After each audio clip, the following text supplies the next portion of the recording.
Hi, Louise. How are you? Hi, Robin. I'm good, I think. How are you? Me? Bosh. Amazing. Sick. Fantastic. Robin, are you okay? You're acting a little bit strange. I'm not acting strange at all, Louise. I'm just acting. As a matter of fact, I'm cosplaying as someone from the north of England, Liverpool, more exactly. Hmm. You see, I'm getting ready for a chat with our next guest. He's a lad from the north of the UK, as he'd probably call himself, who's allergic to all things corporate, and he swears by no bullshit talking. The north of the UK, I believe Steve Harrison, who we talked to recently, the Howard Gossage fan. I think he was from Blackpool. Isn't that also in the north of the UK? It totally is, and I see some similarities. He's nonconformist, he's funny, he's rebellious, and by the way, did you know that UK Northerners are considered the funniest people in the whole of the UK? I found a poll that said that 61% of Southerners even agree that people living in the North have the best sense of humor, and Liverpudlians came out on top. Really? So even the ones in the south agree that they're not funny at all. Then we should ask our Apparently. guest how he explains this idea, because the man is from Liverpool himself. And anyone who's joined Team Leaders Work Smarter in June will know by now that we're talking about Dave Harland. Indeed, at Work Smarter, Dave talked about finding the fun in anything. Well, Robin, before we talk to Dave, maybe you should explain to our listeners what Work Smarter is exactly. Right. Well, I'll do that quickly and briefly. Work Smarter is the annual business event organized by software builder Teamleader, which happens to be the main sponsor of this Agency Life podcast. Teamleader develops software that helps agencies and consultancies grow. So if you sell time and expertise and you haven't heard of Teamleader Orbit, then do check it out at teamleader.eu/orbit. Okay, let's cut it here before our guest cancels on us because he's hearing too much business lingo. Yeah, that we don't want to risk that. So I've been wanting to talk to Dave ever since I discovered him on LinkedIn, as really every single one of his posts make me chuckle, which is quite exceptional when browsing the standard, somewhat boring LinkedIn, to be honest. So it's high time to kick off this episode properly now. My name's Robin. More importantly, my co-host is named Louise, and today we're talking up close and personal with Dave Harland.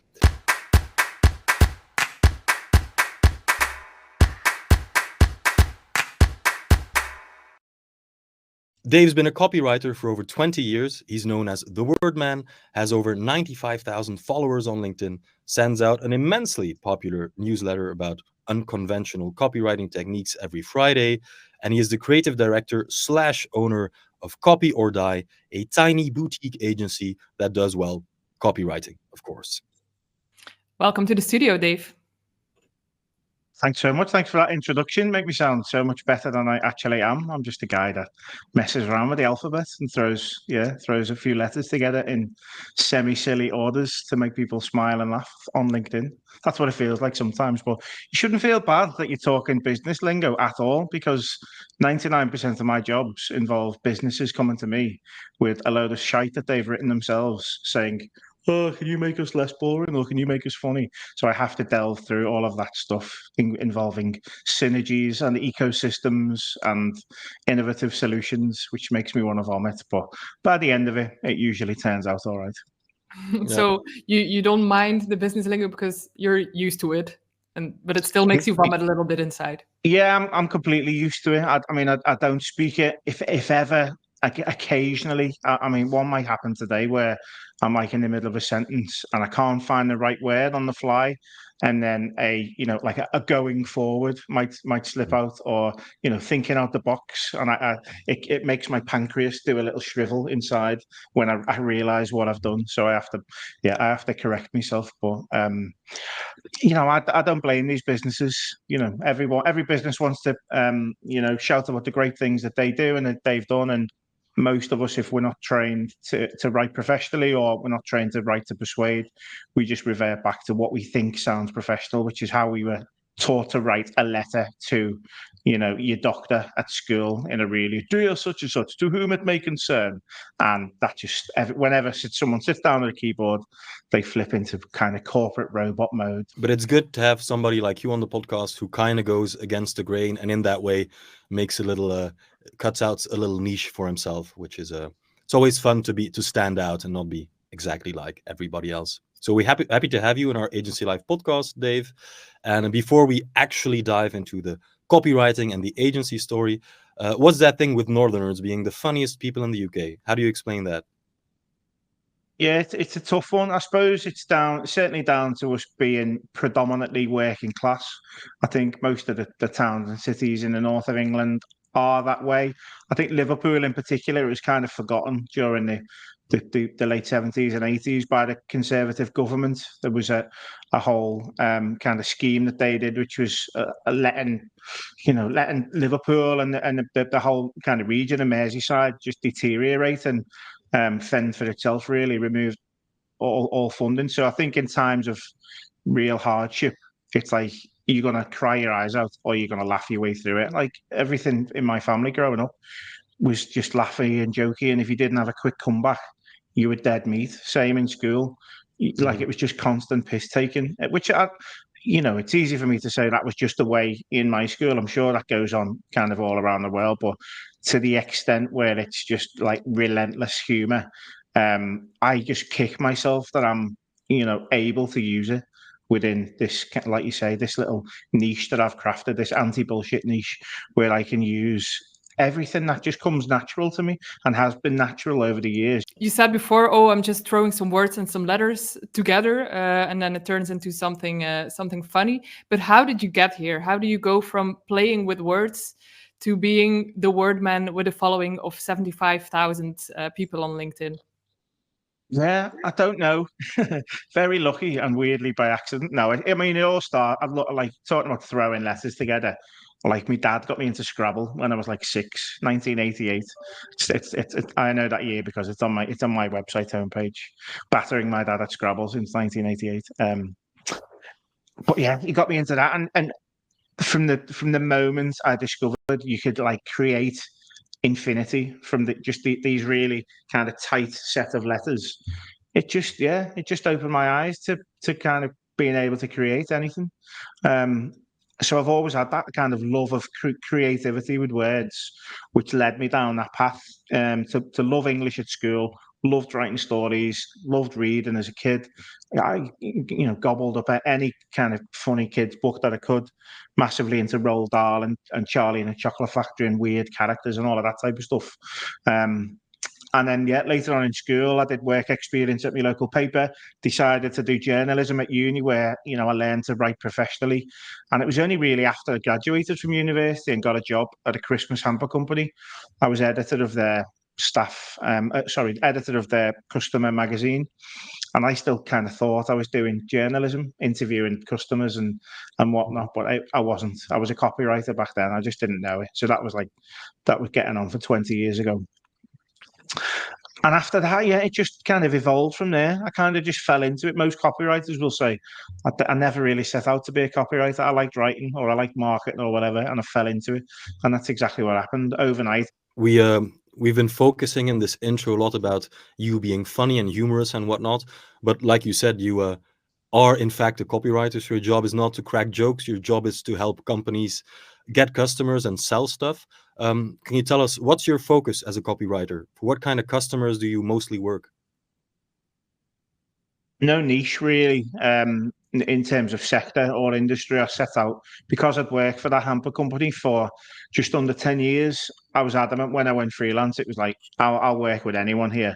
I was taking on any work that I could. And I suppose just over time, so I've been doing a freelance in 8 years, probably 2 or 3 years into that, I was like, okay, I'm better with shorter form stuff. So certainly adverts and email campaigns, no blog. I stopped doing blog posts and content marketing type stuff a long time ago. It's very much now kind of ad headlines and more the tone of voice stuff as well, strategic. So helping brands kind of find their own voice and develop that tone of voice. So but no real niche. It's mainly just brands looking for to be less boring or more funny. One of the two.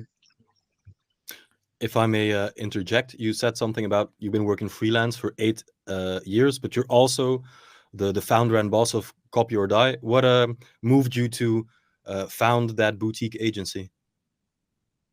mainly overwork. I was getting far too many for my sins on LinkedIn because I've got these 90-odd thousand followers. So I was probably getting, like, this time 2 years ago, I was getting maybe 10, 15 leads a month just through doing LinkedIn posts alone.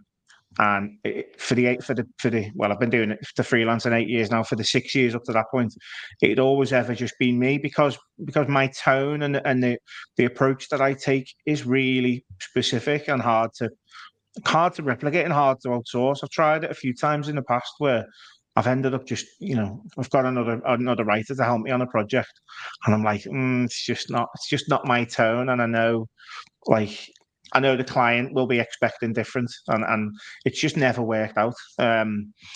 But yeah, a couple of years ago, I did an interview with my pal, who's weirdly now my co-founder of the agency.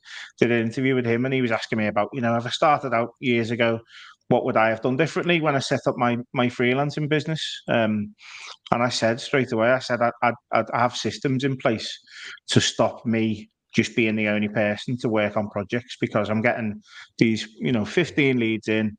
I'm saying no to 14 of them. I'm just giving them away, and I've only really got the time to take one job on it at a time. And he was like, "Oh, I'll buy the leads off you." So we started doing that on a really casual basis. I'd send him a lead that I couldn't take on because he's a copywriter as well, and he'd give me just a little commission, just based on whatever of those leads converted. So we started doing that, and then after about 9 months of doing that, he was like, "Should we formalize this? Let's set up an agency, and it will just be something that exists online.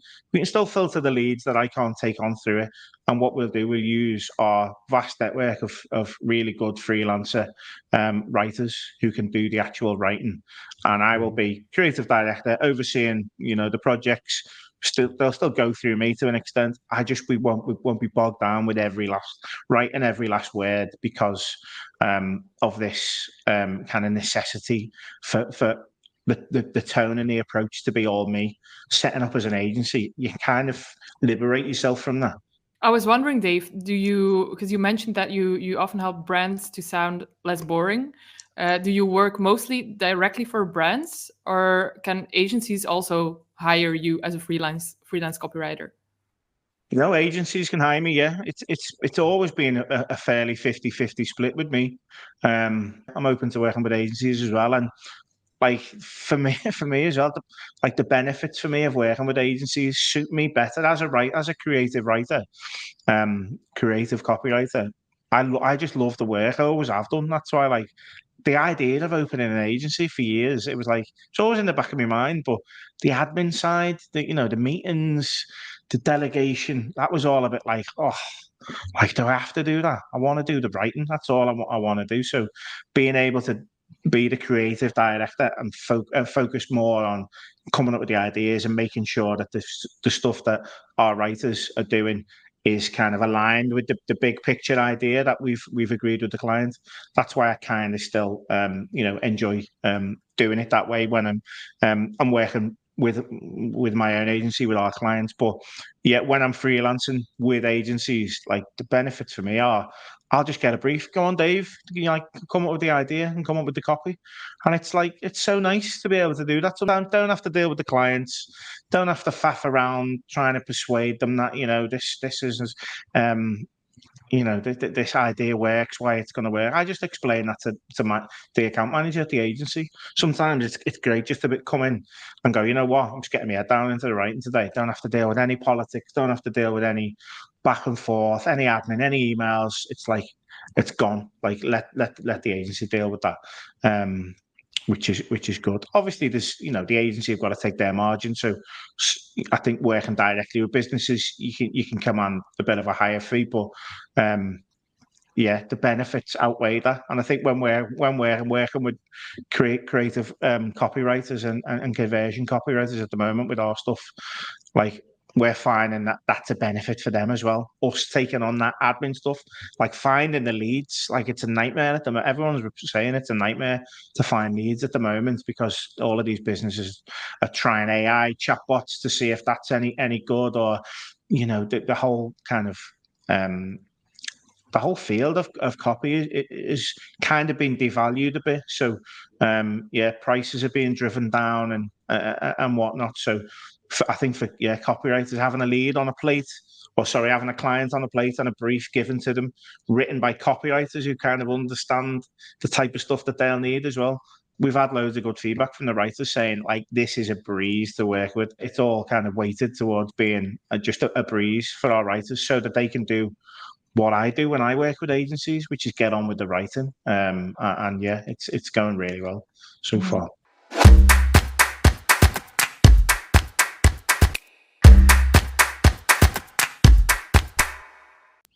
When you say that it's a big benefit as a writer, that the agency can take a lot of stuff out of your hand, the meetings, the setting up the briefing, etc., the contact with the clients, I wonder, wouldn't it be easier for you or suit you better to just work in an agency, on the payroll of an agency, so you never have to deal with clients and meetings and overhead again? The only exposure I've had really to agencies is either working directly with them since I've been freelancing, so kind of seeing the way they work, but again, more on a boutique level, not the big, massive network agencies, and just hearing some horror stories really from other people that have worked at bigger agencies. I'm not saying all the bigger agencies are the bad ones.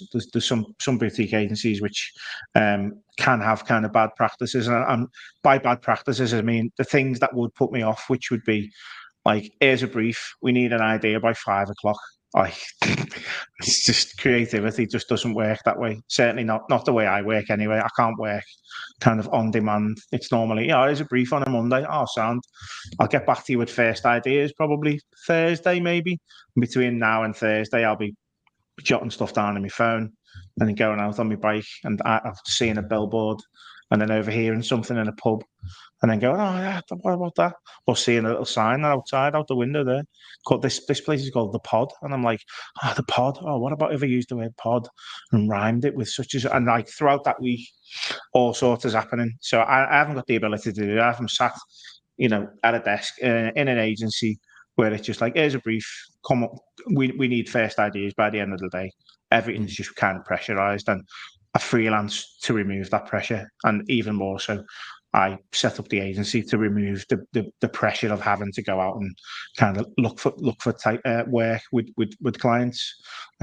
We can, and hopefully we can alleviate that pressure for our writers as well by giving them the time and the space and the freedom. If someone gave me £1 for every time an agency got in touch with me and said, "Hi Dave, we need some ideas by tomorrow morning at noon today," and they say, "We need some ideas but tomorrow morning, can you fit us in?" And I'm like, absolutely no way. Like, there's a bit of a waiting list anyway, but even if there wasn't a waiting list, there's no way I'm coming up with the best stuff on demand.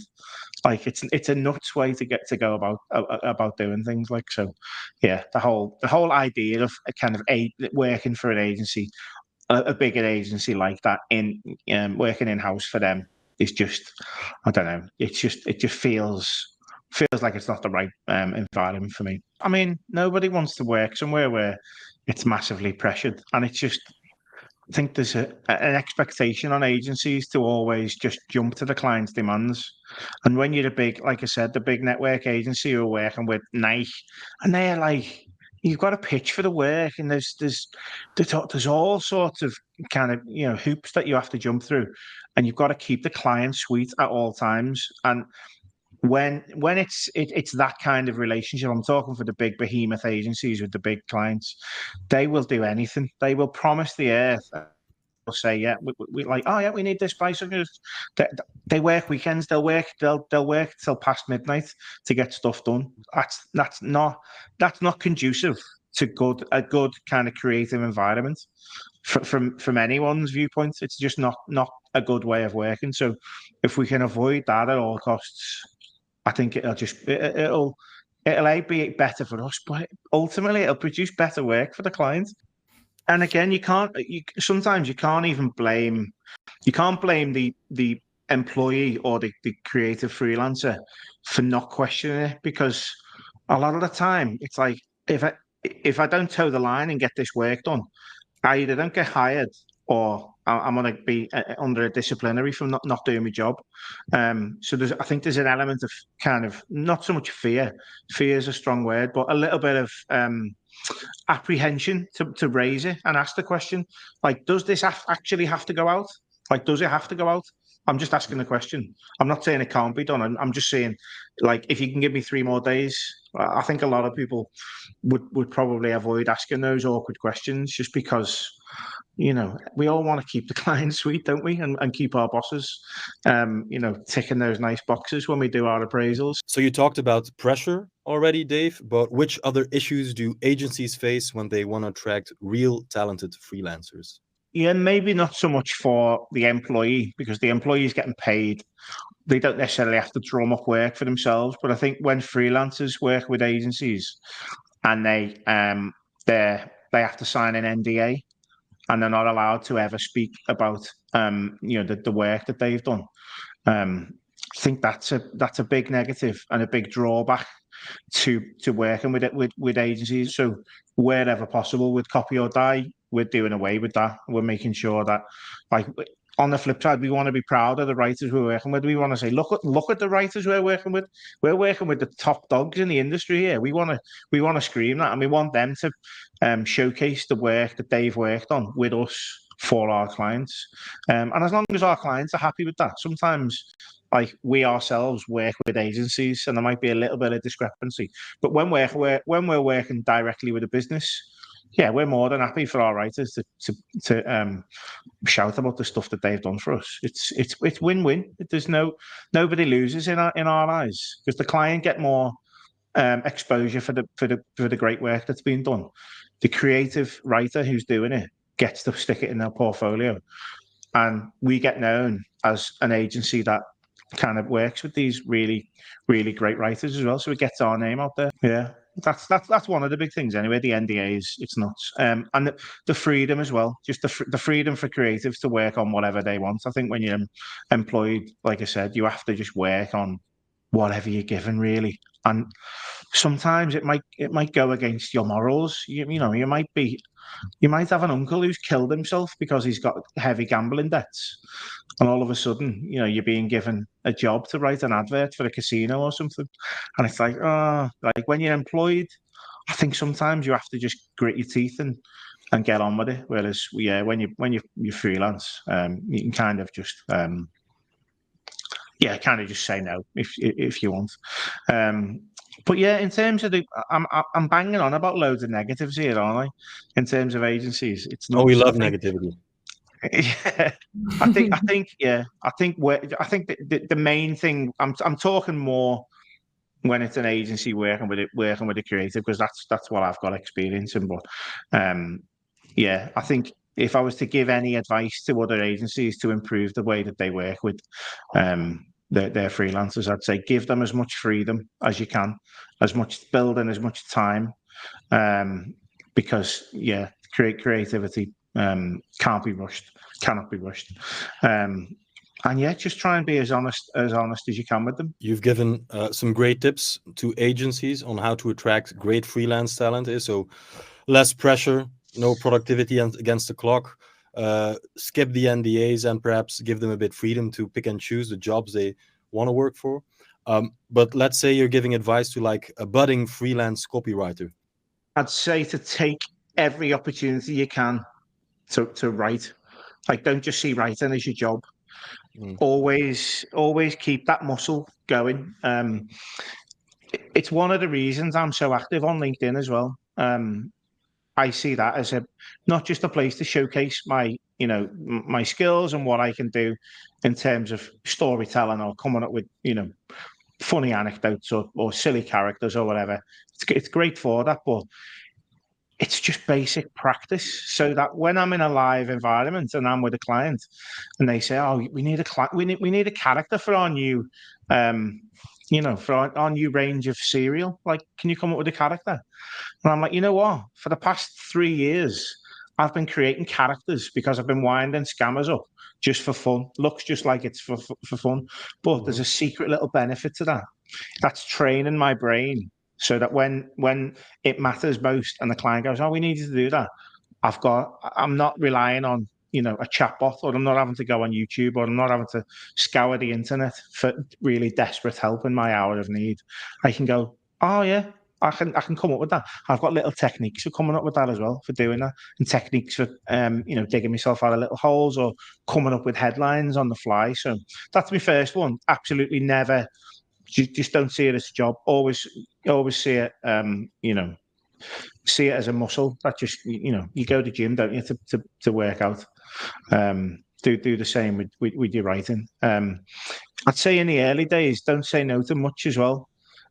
There's quite a few more experienced copywriters who are quite like, I don't do this, I only do this, I'm quite adamant to this in 1 week, and then the week later they're like, I'm struggling a little bit lately, and I'm like, fuck. It's because you're saying no to stuff. Like in the early days, say yes to anything as long as you can do it. You don't want to make a show of yourself. You don't want to be make an absolute dog's dinner of it because you're not up to task. But if someone asks you to do a boring job and you've got nothing else on, just take the boring job on, stick your headphones on, just see it as money in the bank and a little bit of practice. And like again, everyone wins. Don't be too picky in those early days. That's a crucial one. And yeah, back to time. It's all for me. It's always time as well. Like give yourself time to develop your own techniques and your own voice. Like again, back to my whole kind of growth journey. There you go. Another little back to my growth journey on LinkedIn. I still get asked now, Dave, I see you got, such and such 1,000 likes and shares and you've got all of these followers. How can I do that? I'm like, post every day for 6 years and you'll get there. Like it's time and effort. There's no quick wins. There's no magic bullets. It's like, if you do this between now and 2030, like,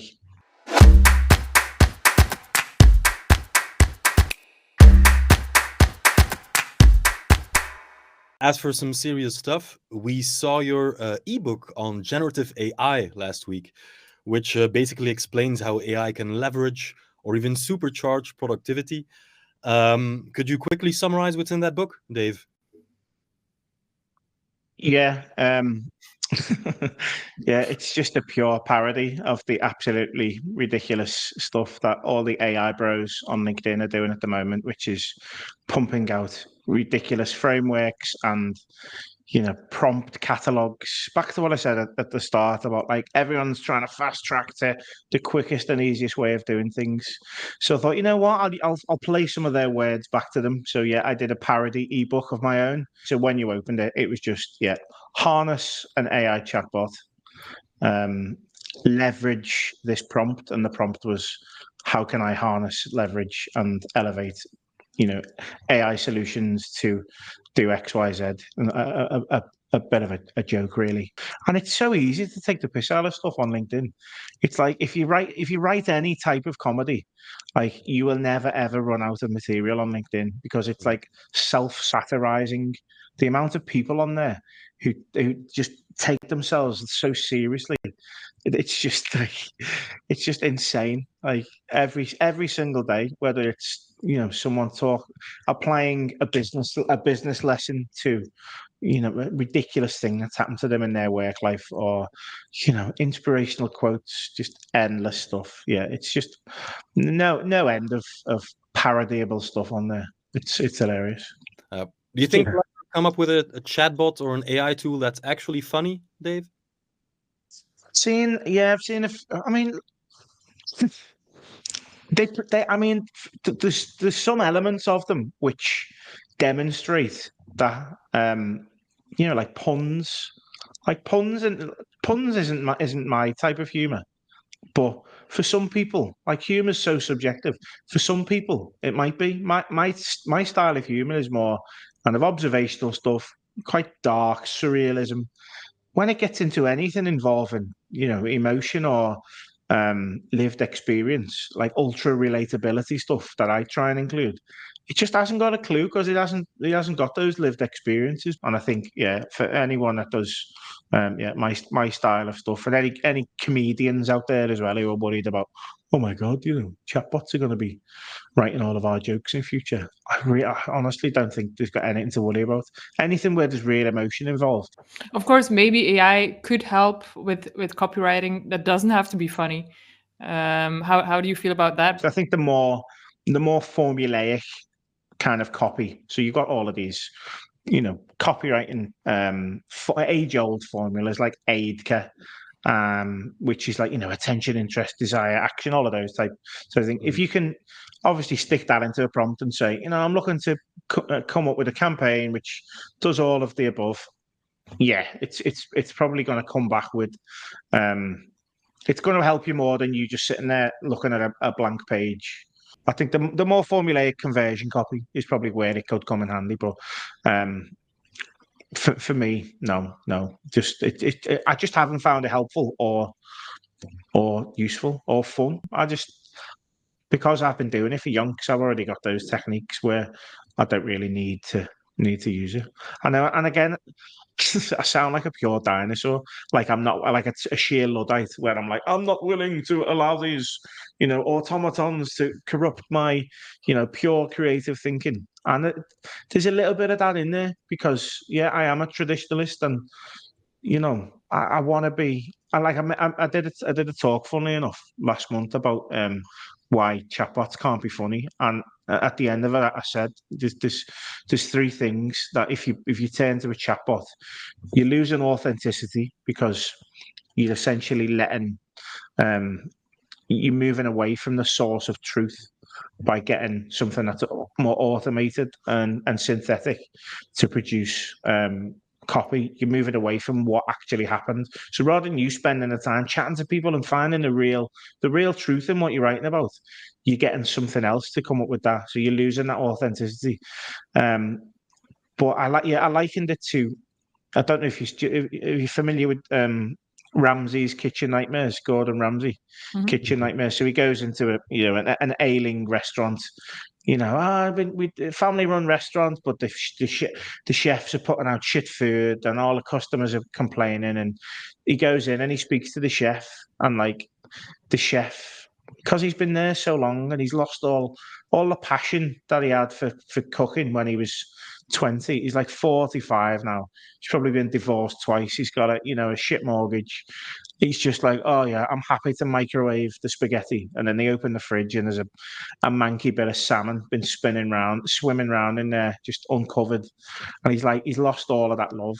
I think that we're in danger when you just lose all the passion and the love for what got you into it in the first place. You're in danger of being like one of those chefs.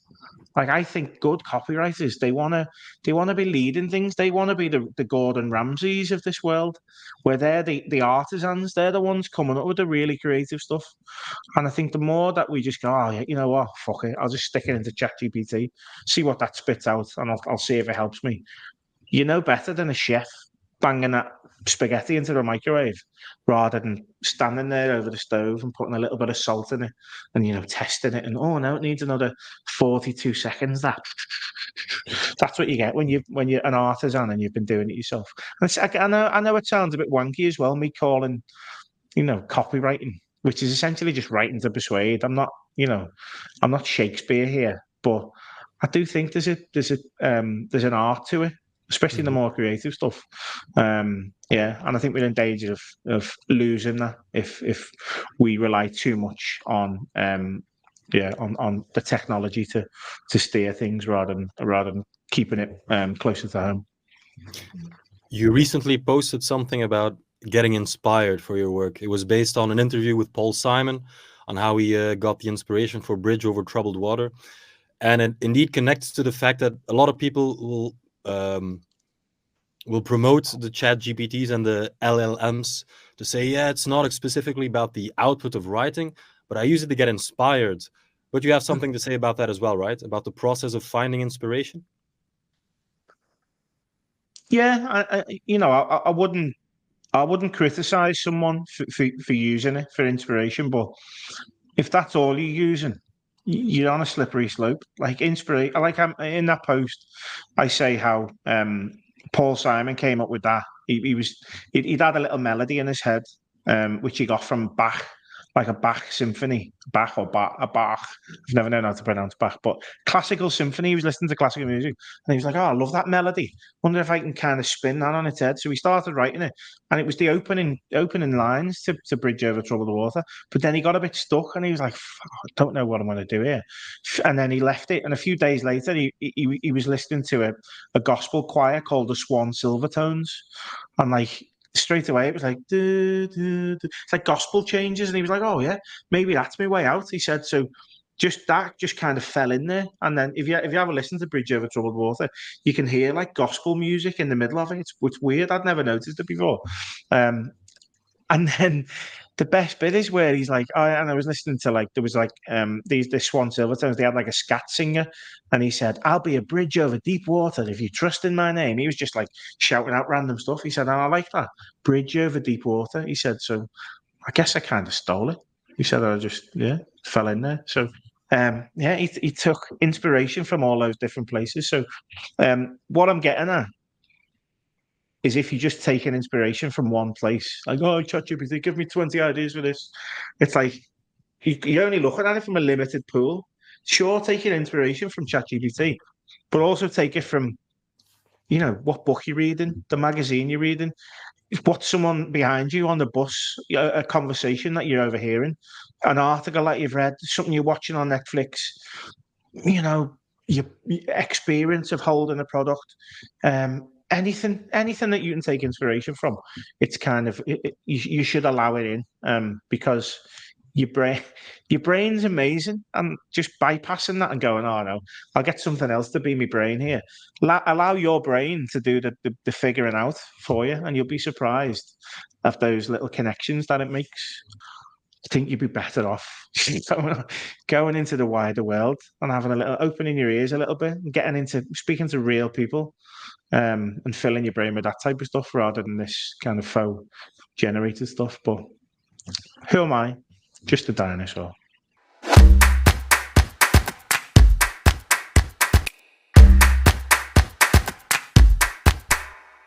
You mentioned, Dave, that people on LinkedIn take themselves way too seriously. I think that's obvious in the posts that you do on LinkedIn.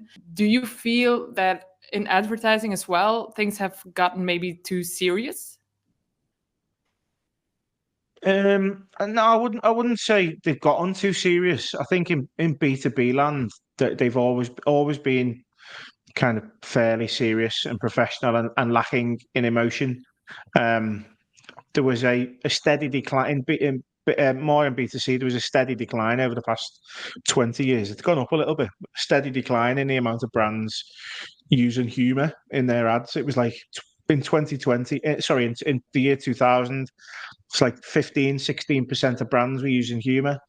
And in 2020, just before the pandemic, it was down to 7%. And it's kind of gone up a little bit, which I think is partly because, everyone had a little bit of a kind of humour transplant after the pandemic. It was like, "Oh, we all could have been dead," or we've been living at home for 9 months in pure doom and gloom. And I think, back to what I was saying about, like, in times of adversity, like, laughing your way through it is a good thing. I think that's pushed a lot of brands out of their previous kind of easy professional bubbles and gone, "Oh yeah, we need to stand out a little bit more here. Let's do it through humour." And of course, I think more people were using social media at that time as well, when they were all stuck at home and they didn't have a boss, watching over their shoulder. But yes, I mean, seriousness has its place. It's not my kind of marketing. I think that the best, by far the most effective messages carry some element of emotion in them, whether that is humour, whether it's fear, whether it's FOMO, whether it's anything really. As long as an ad makes you feel something, I think that's when you notice it. It's when you remember it, and when you start making those associations with the brand. When they're serious, you're just in danger of a message not landing, or not so much when they're serious, when they're lacking in emotion. The message just it hasn't got as much of a chance at landing, because you tend to notice it less and remember it less, and it doesn't make you go or shit. I need to buy life insurance. There's all sorts of ways they can push your kind of emotional buttons, but that's what that's what we're here for as Copy or Die. No, it's not a plug. That's what good copywriters and good creatives can help brands with. Find that funniness and humor. And you mentioned Steve Harrison before. Like he's an advocate of it. Using emotional stuff within your market and really cutting through all of that usual bullshit and getting to the crux of what really is human and what really pushes those buttons as humans and makes us notice things. We've been using the word humor a lot to describe your work, but I think what more aptly describes your work and writing is human. You just want to talk and write to humans like humans do, and leaving all the business tech banter lingo behind. Yeah, that's it's true. And it feels so deeply rooted in me as a person, I suppose. Everything's been, there's never any falseness. Like, I remember growing up, like, it was just like absolute honesty. Like, back to the creative briefs and stuff that I get, which are full of, we provide innovative solutions to transmodify your, and I'm like, just say it to me as a human. If you tell me as a human, I can convey it in a bit more of an emotive, funny or whatever way you want. But we're still keeping things really nice and grounded and rooted in common sense. Because the second you start trying to dress stuff up in buzzwords or trying to paint something out to be what it isn't, you're just putting walls up and barriers and making it harder for people at the other end to really understand what it is. And I've always appreciated like people who are straightforward and honest and just normal, not trying to kind of bullshit you, like salesy, like what I said about the double glazing. Hi, we're calling you from Space Kitchens. We're just wondering if it's just like, ugh, get away from me. Like, I don't know people like you in my life, so why would I suddenly start trusting you? The people I know are like my mates, my family, people I went to school with, teachers that I like. They were all really honest and straight up, said it like it was, and weren't too bothered if it hurt your feelings in a little way, as long as the message landed. And I think more brands could do with taking that approach. It seems to be weirdly the other way, where there's a lot of sugarcoating of things, where just cutting through all of that would probably make the message land a lot stronger. I think with that, Robin, we can maybe wrap up this podcast, unless you have more questions for Dave. I think I don't, Louise. I think I've heard all I wanted to hear, which was it was a blast. Yeah, it really was. I know you said you're not a marketer or not a salesman yourself, but we'd like to give you 30 seconds of fame extra to promote your own channels to our listeners. Yeah. Thanks so much. Yeah, there's my elevator pitch. Now, if you want to connect with me, I'm active on LinkedIn the most. So just search for Dave Harland on there. I'm on Twitter, X, sporadically. I'm Wordman Copy there. If you want to I do an email newsletter around writing with personality and humor every 2 weeks. You can sign up at my website, which is thewordman.co.uk. And if you're a brand or business or an agency that wants help with tone of voice, web copy, or ads with personality, humor, authenticity, everything we've spoke about today, we're open for business now, and the website should be launched. We are copyorDie.co.uk. Fantastic. So if you want to learn about writing and communicating to your customers in a human way, as if they were human beings, please subscribe to Dave's newsletter. And at the same time, if you want to supercharge your agency and boost its productivity tomorrow, then do subscribe to the Agency Life newsletter, which you can find on agencylife.nl or agencylife.be. Thanks a lot for joining us, Dave. It really was a blast. I hope you enjoyed it as well. Yeah, thanks for having me. Yeah, my pleasure. It's always great to talk about just being normal in copy. It's where I feel most comfortable. So cheers. Refreshing. Robin and me will be back in 2 weeks. Joining us then is Senta Slingerland. It's a woman with an interesting career path. She's worked at the Cannes Lions for some time. She now leads Fala. That's a company helping brands broaden their perspective through educational services. And Senta is really fond of sharing knowledge and ideas in an open and transparent way. And she was willing to share her ideas in our podcasts. Yeah. Looking forward to that one, and see you then. See you then. Bye-bye.